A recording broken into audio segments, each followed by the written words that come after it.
السلام عليكم ورحمة الله وبركاته. حذيفة ابن اليمامة. حذيفة wuxuu ahaa mid ka mid ah saxaabadii rasuulka sallallahu alayhi wasallam. Maantana waxa aan rabaa inaan halkan idinkula wadaago qisadiisa si aan wax ugu barano noloshii iyo waayihii saxaabada.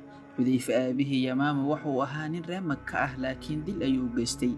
waana uu ka soo tagay Makka waxa uuna yimid Madiina wuxuuna xilfi wadaag la sameeyay reer Bani Ashhal. waxaa markaana u dhashay wiilkiisa Xudayfa. markaa kadib waxaa dhamaaday wixii ka hortaagnaa in uu Makka galo wuxuuna ku laabtay Makka Yamaama waana uu islaamay Yamaama waxa uu soo hijrooday Madiina sidaa darteed Xudayfa wuxuu ahaa nin ku dhashay Madiina laakiin reer Makka ah. Xudayfa uu islaamay isagoo aan arkin Nabi Muhammad sallallahu alayhi wasallam. marka uu Nabi Muhammad sallallahu alayhi wasallam u yimid waxa uu weydiiyay Xudayfa waxa uu yiri Nabi Muhammad oo ansari ma nahay mase muhaajir. Nabi Muhammad ayaa ku yiri haddaad doonto waxaad tahay muhaajir ama ansari u door naftaada waxa ay jeceshahay. dagaalkii Badar markii laga reebo Xudayfa wuxuu nabigu la dagaalgalay dagaalo badan. dagaalkii Badarna wuxuu u qayb gali waayay waxaa qabsatay qisaga asaga laga soo wariyay waxa uu yiri maalintii Badar aniga iyo aabihii ayaa waxaa magaalada Madiina banaankeeda nagu qabtay gaaladii Quraysheed waxayna nagu dhaheen halkaad u socotaan. waxaan ku niri waxaan u socnaa magaalada Madiina. waxay dhaheen ma waxaad doonaysaan Muhammad sallallahu alayhi wasallam. waxaan ku niri waxaan doonaynaa magaalada Madiina.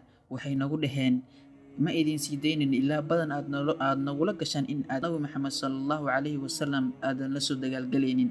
balankii baanu la galnay waa ayna soo fasaxeen. markaa kadib waxaanu u nimid Nabi Muhammad sallallahu alayhi wasallam waxaanu u sheegnay arigkii. wuxuu yiri balankiina waan u fulinayaa rabbi ayaan u tar saaranayaa. markaa kadib ayaan waxaan iskaga soo laabanay magaalada Madiina.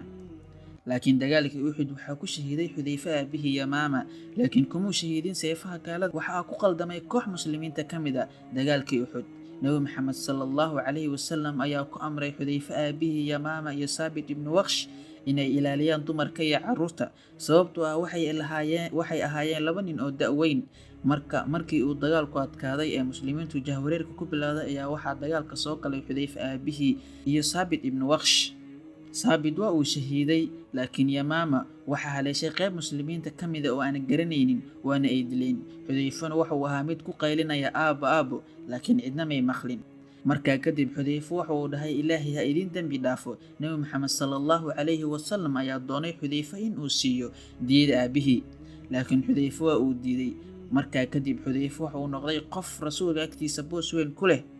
joogitaanka munaafiqiinta iyo yahuudda waxay ahaayeen mushkiladda ugu weyn ee muslimiinta ku haysato magaalada Madiina sababtoo ah waxay maleegayaan qorshe iyo dhibaatooyin muslimiinta ka dhan ah. Nabi Muhammad sallallahu alayhi wasallam wuxuu ahaa mid u sheegay dhammaan magacyada munaafiqiinta Xudayfana weligii qof uma sheegin. saxaabaduna waxay ku magacaabi jireen saaxiibu sirri rasuulillaah.